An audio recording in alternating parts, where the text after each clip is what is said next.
Hi, welcome to The Factorologist.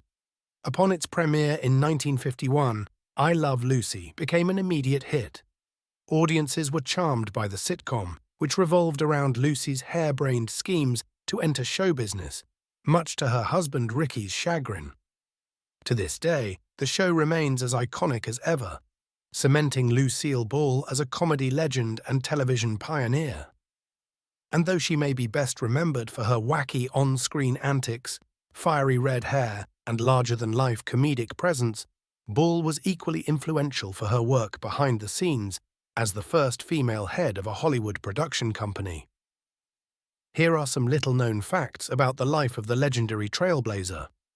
Number 1. Lucille Ball auditioned for the role of Scarlett O'Hara in Gone with the Wind. In 1939, Ball, along with 1,400 other hopefuls, auditioned for one of the most celebrated roles in Hollywood history.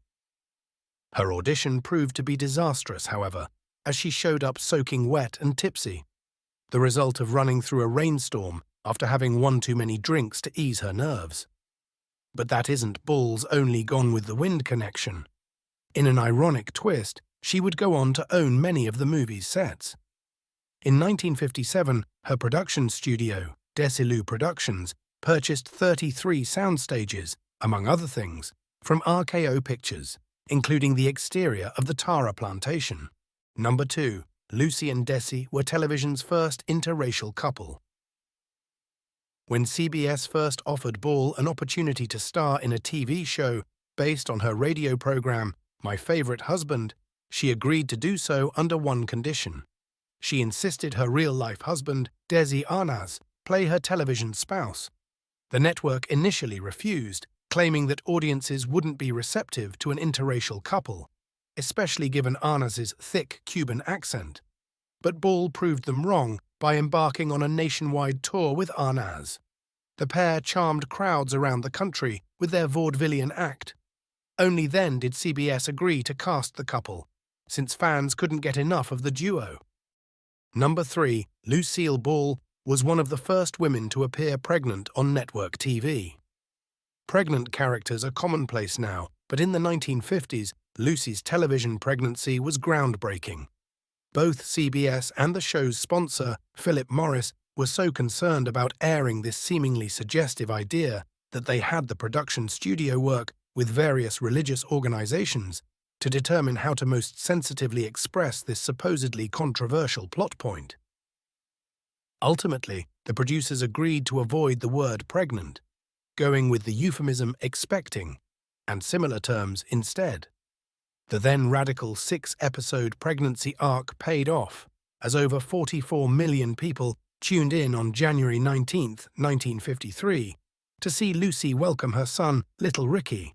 The episode, titled Lucy Goes to the Hospital, aired the same day Ball actually gave birth by planned cesarean section to Desi Arnaz Jr. Number 4. Lucy almost drowned filming the famous grape scene. Plenty of people are familiar with the classic grape-stomping episode of I Love Lucy, but not everyone knows that filming the scene proved dangerous. The Italian actress, who appeared alongside Lucy, spoke little English. She was given instructions to act out a fight via an interpreter, but the details may have gotten lost in translation. As Ball recounted on the Dick Cavett Show, I got into the vat, and she had been told that we would have a fight. I slipped, and in slipping, I hit her accidentally, and she took offense, until she hauled off and let me have it. She'd get me down by the throat. I had grapes up my nose, in my ears, and she was choking me, and I'm really beating her to get her off. She didn't understand that she had to let me up once in a while. I was drowning in these grapes. Number 5. She helped get Star Trek on TV.